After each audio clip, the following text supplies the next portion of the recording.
এখানের মধ্যে কয়জন ফজরের জমাতে পাওয়া যাইব?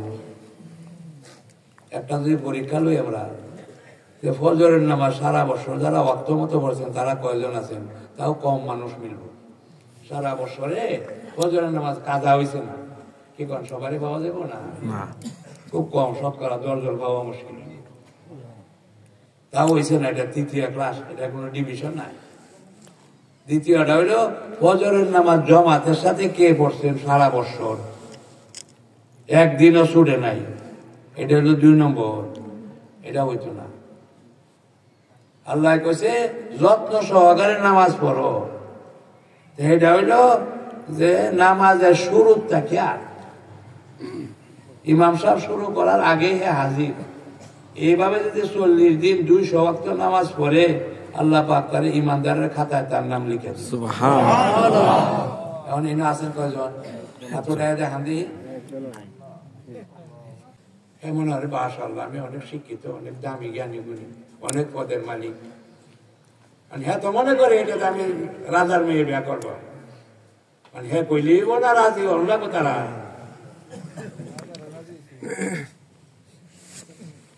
কারণ আমরা দামি হয়েছি, আমরা তো মানুষ হই না, রাগ হই না কেউ। আল্লাহ যারা কোরআনে কইছে মানুষ, আর মানুষের কাজ হইল তার দায়িত্ব দিছে এই দুনিয়ার সমস্ত সুখ শান্তি মানুষের দেখাশোনা করে। একজন মানুষ মাশাআল্লাহ যোগ্য হইলেন রাষ্ট্রের প্রেসিডেন্ট হয়, সব মানুষের মিলে তারা প্রেসিডেন্ট বানায়। কেন? হ্যাঁ, দেশ সম্বন্ধে চিন্তা করার যোগ্যতা রাখে। এখন আছে না? সবাই তো আছে না, কিন্তু ভালো মানুষ আছে তো এরকম। একটা মানুষ যখন দুনিয়াতে থাকবো, ওই দুনিয়াটা ভাঙতো না। একজন মানুষের লাগে সারা দুনিয়াটা নিব।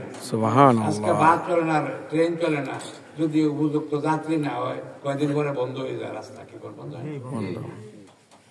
আল্লাহ এই দুনিয়াটা চালু রাখবে একটা মানুষের লাগে। একটা মানুষ যদি ঠিক থাকে, একটা মানুষের দাম সারা দুনিয়া খেতে বেশি। মানুষ তার দ্বারা সমস্ত পশু পাখি কীট পতঙ্গ জঙ্গলে দরিয়ার মাছ সবাই শান্তি পাইতেছে। একজন মানুষের আমলের কারণে সব সৃষ্টি শান্তি পাইতেছে। এই জন্য সবাই মিলে দোয়া করে। একজন মানুষ যদি আল্লাহর দিন শিখতে দেয়, যারা আইসেন সেই নিয়তে দেন, প্রত্যেকের জন্য ফেরেশতারা দোয়া করতেছে, জঙ্গলের পশু দোয়া করতেছে, পানির ভিতরে মাছে দোয়া করতেছে, গাছের মাথায় যে পাখি আছে সে দোয়া করতেছে। আপনার আমলের কারণে গাছের মাথায় পাখি শান্তি পাইব, আর আমলের খারাপ হইলে আপনার কারণে গাছের পাখিও কষ্ট পাইব। হাদিস এটা আছে। আপনি এমনি না, মানুষ না, আপনার লেগে কাজে আল্লাহ বানাইছে না। কথা বুঝে? এটা তো চিন্তা করা একটা সময় যে আমি ভুল করতেছি, এটার অনুভূতি আমার মধ্যে আসে। এত আসল কেন? ওয়াশরুমের যে বুঝবো যে আমার কি কি ভুল হয়েছে, এটা আমার সংশোধন করে জানা লাগবো।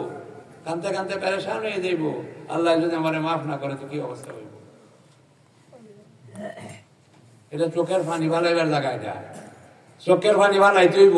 শুনিয়া রাখেন, যদি কেউ না কান্দে দুনিয়াতে, আখরাতে 50,000 বছর কানবো, কোনো কাজে লাগতো না। এই চোখ বানাইছে আল্লাহ কান্দনের লেগে। ভালো করে শুনেন, রং করবার লাগে বানাইছেন আল্লাহ। এই চোখের পানি ভালাইছে, কান্দন লাগবো। কান্দনের কথা বহুত আসছে। আল্লাহ রাসূল যখন নামাজ পড়তেন 3 কাতার পিছের থেকে কান্দার আওয়াজ শোনা যেত। খালি কান্দার আওয়াজ না, ডেগের মধ্যে পানিতে জাল দিলে যেমন কল কল করে এরকম আওয়াজ শোনা যেত নবীর সিনার থেকে। নামাজ এটা রং না। আমরা সুন্দর করে কেরাত করেন, এক মুসল্লি কবি মাশাআল্লাহ ইমাম সাহেবের কেরাত খুব ভালো, এটা লেগে না। মসজিদে আইছেন কান্দার জন্য, আমরা দিল লাঠি করতে হইব। হযরত ওমর নামাজ পড়াইতে বড় মসজিদ, এই শেষ কাতার পর্যন্ত কান্নার আওয়াজ শোনা গেছে।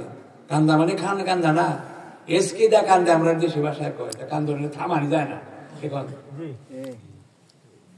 এসকি কান্দার কন্ট্রোল নাই, এরকম কান্দা কান্দছে। আমাদের কান্দার কোনো কফি নাই, কি কন? এটি কয় না। সুন্দর খেলার কেমনে পড়তে পারবো, মাসে কেমনে ভালো করবো, ঢং ঢাং করে কোরআন শরীফ পড়তে পারবো। সাবধান, ঢং ঢাং করার লেগে কইছে না, কোরআন শরীফ পড়ে কান্দার কথা কইছে। কথা বুঝতেছে?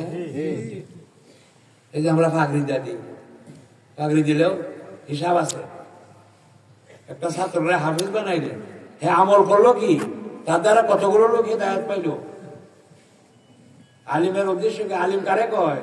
উজান নেওয়া না, না বক্তৃতা দিতে পারে, ওয়াজ করতে পারে, হ্যাঁ নাম আলিম না। আলিম ওর নাম যারে দেখে মানুষ ভালো হয়, যারে দেখে গুনাহ ছাড়িয়া দেয়, যার উচিত এলাকার মানুষ দিনদার হয়ে যায়, দেশবাসী দিনদার হয়, তার নাম আলিম। কথা বলতে বুঝেন না? আলিম হইব, হে জানে আল্লাহর কথা। কি কোন এলাকায় যদি পুলিশ স্টেশন হয়, এলাকার দুর্নীতি বন্ধ হয়ে যায় না? ওই আমরা ঢাকা আসছিলাম,